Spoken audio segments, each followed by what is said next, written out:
Hello and welcome to the fourth day of January 2022. My name is Kurt and this is the Good Life Meditation. This is something that I do every morning, first thing when I get up, to remind myself of what's important to me in life in terms of goals and objectives, or rather principles and objectives, and to see how I'm doing applying those. Let's look at yesterday. Yesterday was a little bit hard. It was a normal day of work, but I felt like my body was just not quite up. It wasn't running at 100%. I know I've been eating well and getting plenty of sleep. Well, I think I had over 8 hours, I think 8.5 hours sleep the night before. So it wasn't that. I just think I might be just getting a little old, and you have days. That was it. Just didn't quite feel quite up to it. Nevertheless, I really made it a good day. I really focused my effort on being productive. I had a really good meeting in the morning with the executive sponsor for one of my projects. I was able to learn a lot about the history of this activity, and then also the key objectives. So the project, of course, has a contract that includes a scope section, which is, some of these things are rather, the language is open. Not too open, but there's a lot of language in the scope, which sometimes it's hard to nail things down. I prefer my scope to be boiled down to succinct bullet points that might have references. I remember I worked on a project, another project, I won't say any details, where that was the case, and I was able to boil the requirement. It's not really the requirements. These are the in-scope items. These are in the contract, down to succinct bullet points, basically titles, single sentence titles that I then took the rest of the information and put it in as subtext, so that we could easily refer to the title, and then that included the text. Because at the kickoff meeting, I want to be able to explain to the team and show to the team that our objectives are as follows, and to have a bulletized list, or a numbered list is actually better. Pardon me. Allergies. I'll go quickly this morning again. I'm not off to a quick start, but I'll switch once we get started. Having it in that way, laid out that way, allows us to then start the project. Let's say there's 11 items of scope, and then we tell the team these are objectives too. We will be successful at the end if we complete all 11 items. And then at the end of the project, to bring up that same list of 11, or if it changed, the rationale for the change, if there are lesser or few before. In any event, you end up with another list. Maybe it's 14, or maybe it's 9 for whatever reason. And then we can say, did we meet this first one? Yes or no. And if no, there's a justification. Did we meet the second one? Likewise, yes or no, yes or no, yes or no. Until you get to the end, and you have the, if no one objects, speak now. If no one objects, speak now, or forever hold your peace moment. And you close the project. And if you do that well, if I do that well, then the project always closes with little objection, or no objection. Really, I mean, it's like bringing a bill to Congress when, if you're the leader, and you already know how the votes are going to go down. It's a done deal before you get there. Likewise, a project can be a done deal at the closure meeting if we clearly define what we're trying to do, and then we have clear agreement going into the closure meeting that has been done. And if something hasn't been done, we have good reason for it not having been done, and the team can accept that. So I feel like this one's a little bit not that. And this is helpful that we're having this time to talk about this, because I have a full day ahead of me, no meetings, and I'm going to do a presentation on Monday about where we're taking the project, and I'm going to boil the scope down. That's what I'm going to do, like I did with that other project. Boil it down into those succinct items. That'll be the delivery. and then path forward, what the teams are going to look like, and a rough idea of the plan, the larger plan. Yeah, this has been helpful. So yesterday was a challenging day, just a little bit in terms of keeping my energy up. I think today will be better. But you never know with age. Pardon me. I did have two things. Just one of them just came to mind. Oh, right. I had where I used the path, where I used the good life yesterday, some principles. One was the bullseye aim. I was talking to someone at one of the meetings yesterday. I had 4 meetings yesterday. It seems like a lot, but compared to my last job, I would have 4 meetings in a morning or before mid morning. Before 4 meetings would have been nothing. Anyway, one of those meetings, I said something to somebody, and I realized that, damn it, I had missed the mark. 2 things I should have applied to that. I should have spoken less. That would be the principle of public speaking. I was filling the space. Things were going well. I was proud of how things were going. I was proud of what I'd collected, and I wanted to share that. I didn't see that there was a trap, not deliberately set, but there was a pinhole waiting there for me if I spoke too much, and I fell into the pinhole, and there was no way out. And it's one of those things you can't, once the words are uttered, you can't take them back. And I just had to sit there for a second as I realized I had put somebody else into an awkward position due to my words, due to saying things that I didn't need to say, were above and beyond. Just again, the filler language. That I need to stop doing that. I need to be okay with just letting silence happen, or finding a way to divert or to move the conversation on when a topic is done, and not to dwell too long. So that was that. That was a case of public speaking, of not having temperance with my speech. It was also a case of the bullseye aim. The meeting went well otherwise, very well, except for that missing the mark there. That's to be, and also it's a principle of nature. It's the nature of human interactions to stumble across one another, stumble across things. Oh, another one was the bullseye aim. I was in that meeting with the executive, and the dog started barking, and it's all kinds of principles, nature again. And I was on the computer with everybody, and I went to push the button on my mic to mute it. The executive was speaking, to mute it, and I turned as Rudy ran off to bark, and I yelled down the hall to my wife. I said, "Hey, Nico, can you please get Rudy?" And I turned back, and I failed to mute it.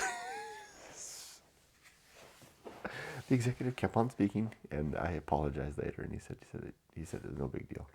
So another example of kind of trying to hit the mark, missing. That's public speaking too, but of a different sort. Okay, let's do our good life, and I'm going to go fast because my allergies. 7 life objectives. To be always ready to die. To make good and effective use of my time. Pardon me.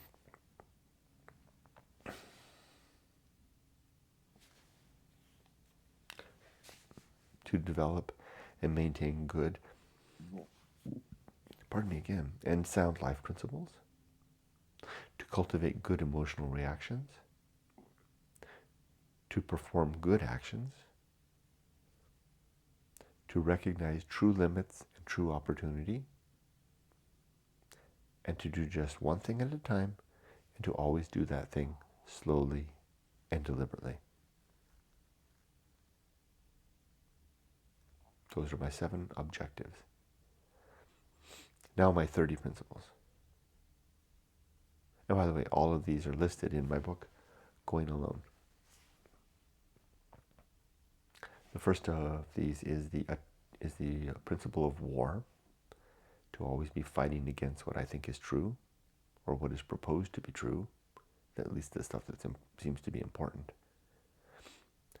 Principle of reason, and the sub-principles of honesty, objectivity, and doubt, where reason is the tool that I use in the war against truth.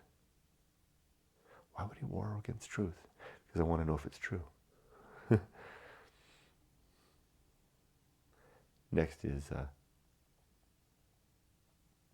just linger on that for a second. In a way, it's kind of like the way the scientific method works through falsification. If you can falsify a proposition, then you can demonstrate that it's not true. Likewise, if I can find the flaws in my thinking or my arguments for what is true, then I can know it's not true. Sometimes it's easier it's a more direct path to prove something wrong rather than to prove it right.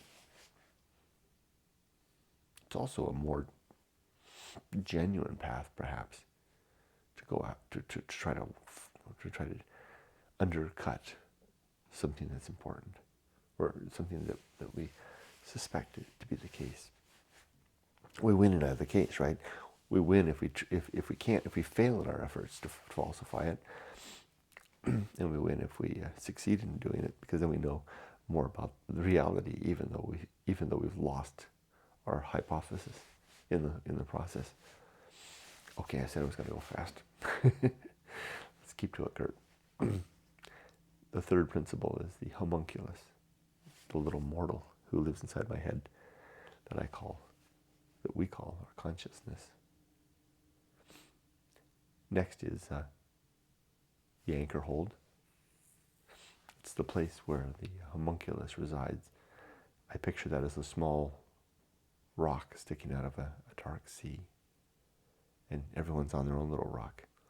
We're all alone, but we can wave and shout across the waves. Next is the home of good and evil.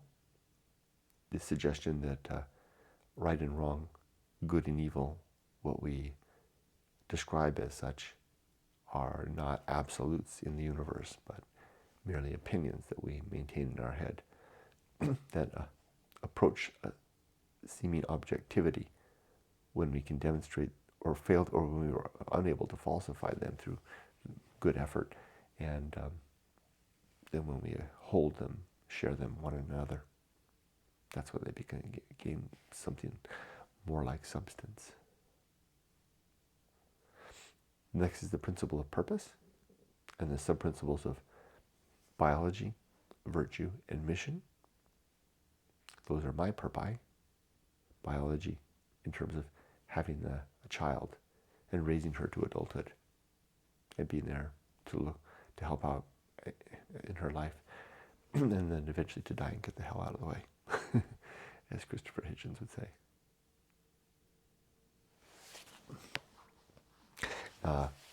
Virtue is my purpose to live a virtuous life, where virtue is the objective well-being, the pursuit of the objective well-being of thinking creatures in particular.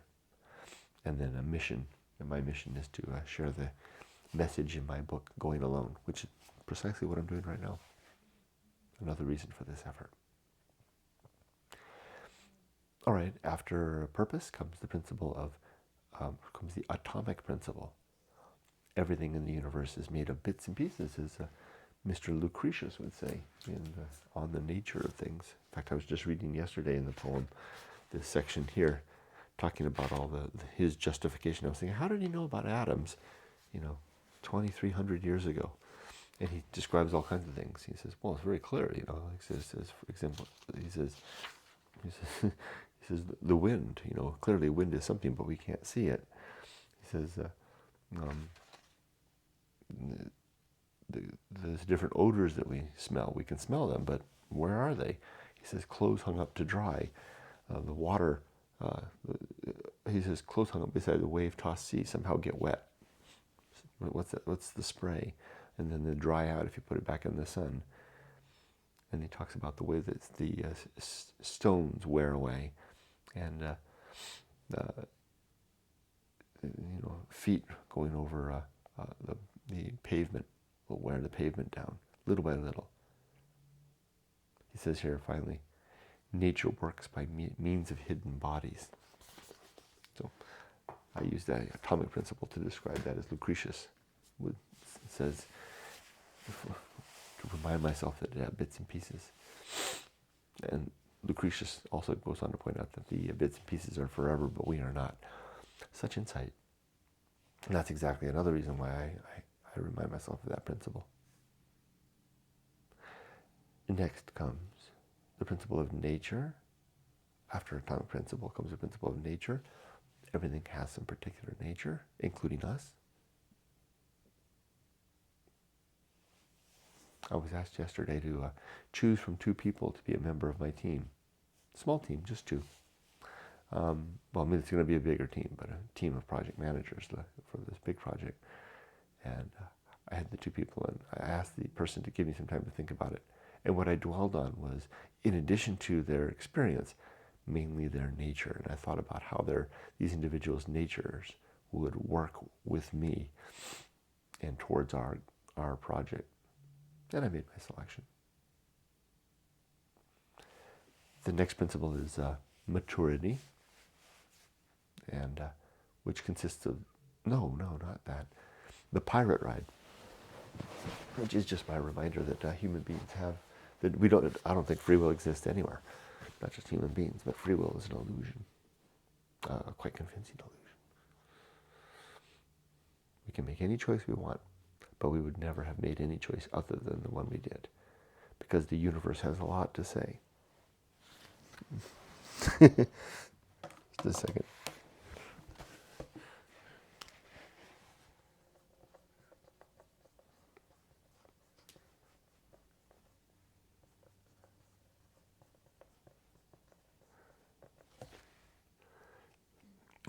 Then comes maturity and its sub-principles of wisdom and fortitude. We are mature when we wisely recall our experience, and we have the strength to avoid our mistakes and to carry on with our better judgment. The next is the social principle. We're social creatures, you and I. We live much better when we direct ourselves thus. Next is public speaking. A reminder to be very careful and husband my words deliberately.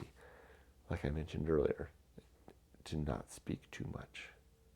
To choose good vocabulary, not to impress, but to convey my message well. The word I was thinking for yesterday was felicity. How would you say that? To become a felicious? It sounds like you're a crook. Somehow, felicity, where we have felicity being the ability to convey our meaning just so, and to never ever gossip, Oh, that happened yesterday too. I had 2 instances where I had the opportunity to gossip. I saw it coming, and I waylaid it. Maybe I indulged in the one case just a little bit, but I think that was okay because I needed to convey the reason for my for a decision I was making, and it had to warrant an element of an individual's. It's not really their nature, circumstance, and I had to communicate that to a superior. And I think I did it in such a way that it came across as a professional justification, not as a gossip moment. Whereas, boy, just 3 or 4 years ago in that same circumstance, I would have, let me tell you, about that person. That's really just become a thing of the past. I just don't do that anymore. That's such a step forward in the pursuit of virtue, if I do say so myself. And I did. But I guess that's the purpose of this exercise. Next is I did social principle, and then I did public speaking, and then comes temperance, where I control everything that I do, and the sub-principles of suffering, simplicity, and apathy, because we suffer when we deny ourselves what we want. Simple life is a temperate life, and apathy, where that's the ability to recognize what is outside of our control and to temper our desire and action accordingly, to not let it bug us. Okay, after temperance comes the horror show. The reminder that this world is a horror show with absolutely knee-buckling horror going on all around us every day, visiting us and ourselves with just all sorts of horror, to children no less, to old people, to the innocent, to the guilty. A horror chock full of pain, gratuitous suffering, just kind of stuff that buckles the knees and twists the eyes. It's also happening to the animals that we love, our pets, and to the animals that we don't love but we choose to consume, and to the wild creatures. And I don't use this principle in any way other than to simply remind myself of this fact, so that I don't forget about all the pain that's going on, so that I can try to rouse my energies in some small way towards the alleviation of this. After the horror show comes the principle called that which must be borne. One of the things that I have to bear is the fact of the horror show when I encounter it and when I think about it. I also have to bear my responsibilities for the promises that I've made and the commitments I've done and the quests that I've undertaken. I have to work a hard job. I have to work it well. I have to suffer confusion and bear through it and find my way through confusion and upset when I have challenges with the relationships and people in my life, and to find my way through that as well. Just all of it. It's the stuff you have to bear, keeping the hands on the tiller as we steer towards. What do we steer towards? It's not sunrise, it's nightfall. The evening star. Okay, that which must be born. Next comes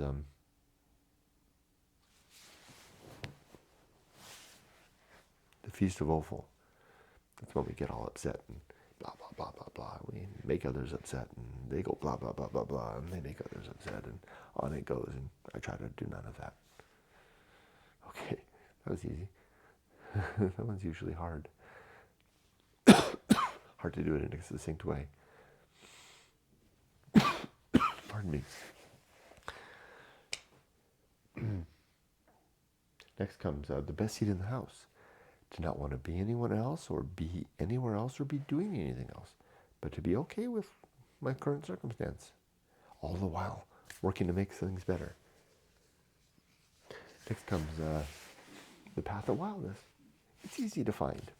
It's the way to get up. It's a way to move on in life, to collect facts, make a decision to move on, and if we need to let our gut feelings weigh in and direct our decision making. Otherwise, we might stagnate in one spot. Set down roots like a mushroom.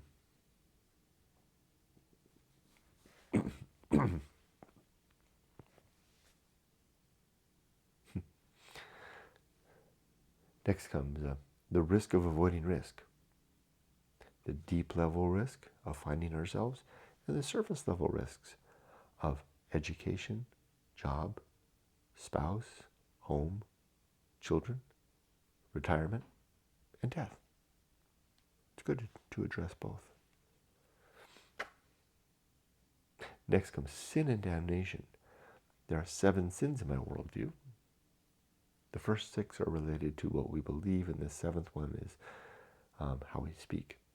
So the first sin is credulity, an over eagerness to believe, believing things too easily, falsity, being untrue, faith, believing things where we believe that the belief itself is the evidence for the belief.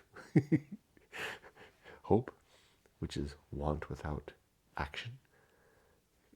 Dogma, believing things because there's a great big book that purports to that the thing is true, or that that's the blessed tradition. Authority, believing something because someone who seems to know what they're talking about says it's true. And then lastly, gossip. We already talked about that. If you engage in any of those, then you're damned in the here and now. You're damned for believing things that are not true, and you're damned for gossiping. It's interesting how the sins in my worldview are basically all related to the positions that we hold in our mind and how we communicate. Complete oblivion is next. Reminder that after we're dead, there's nothing left. Lucretius points this out over and over in On the Nature of the Universe, the book here. I believe it too. Which means that when we die, well, we won't see the people that we left behind. We'll have no reunion. And if we can't see the people that we left behind, then there'll be no chance to reconcile if we left our relationships in bad terms. And there's also no chance to apply justice in a hereafter, if there is no hereafter. So do those things now while we're still alive. Get together, reconcile, and pursue justice through legal means. Next, the Great Life Adventure. Wow, how did I get here already? Great Life Adventure is one or more experiences in life that become like a gem, like a piece of treasure that lives in our heart, and it's part of who we are. And that's our story. And you get that by striking out into the world. You don't have to actually go anywhere, but sometimes you can do it in your mind too. But you have to strike out from the safe and sane into new territory, and you come back with treasure. I recommend doing it in the 20s, or at least starting to do it in the 20s. Or the teens. The 20s are good when you're an adult, though, and you can guide your own path. Next comes the season of philosophy, which is a time to record whatever words come to us through life, whatever inspiration, usually as a consequence of the Great Life Adventure, of living well, of pushing the envelope. But watch out, because those words, when you hear them in your head, that's the only chance you'll ever hear them. They'll usually go away and never come back. Or I should say the voice stops and the voice changes. It may not come back. And if it does come back, it speaks differently. It speaks with your own gaining maturity differently. After that comes the bullseye aim, I think, right? Yeah. Striving for the mark and usually missing, and just being cognizant of that. The uphill climb. Steady, steady, steady up. Don't forget to stop and look around. What a view. Arena and utility. Life is this forum for living, and the principles that we develop are the tools that we use to achieve our objectives. Nothing is enough. A reminder that less is sometimes, it's cliche to say more. Less is sometimes better, often better, especially if we can bear it well. A lean life. And then lastly, the principle of fun. My simple reminder to enjoy life and not take it all the time so damn seriously. Okay, that's my good life creed recited today. 7 objectives and 30 principles. The things that I live by. The objectives that I pursue. Now, let's talk about the day. I think I already talked about it a little bit, but I have no meetings today.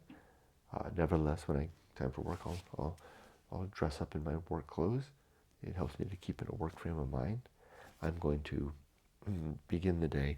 I'm going to take that one document, that one piece of document that my supervisor provided, and add that into the training manual, and then instantiate that into a new version, version 1.2.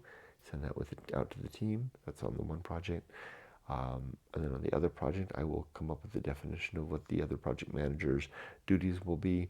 And then on that project, I will also put together a distillation of the scope into more succinct bullet items with deeper definitions. I'll have to go through the functional specifications as well, do the same, pull out the key ones, and the sponsors. I'll handle the sponsors' key requirements differently. Those are not contractual. Those were simply things that he wants to, or they may be. I'll check if they're contractual, then I'll add them into the scope. And this is going to be their operational thing. And then, because I'm getting ready for the meeting on Monday, it's going to serve me in two ways. It'll prepare me for the meeting on Monday to communicate to the operational group. Then it'll prepare me also for the kickoff with the team as well. So I'll finish that. I'll build the PowerPoint associated with that. And that'll probably take me to the end of the day, I betcha. I don't think I have anything else to do after that. Yeah, it'll be a full day. That's it. That's my plan for the day. I'm ready to go. I wish you all the best.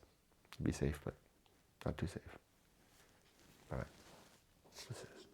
This is.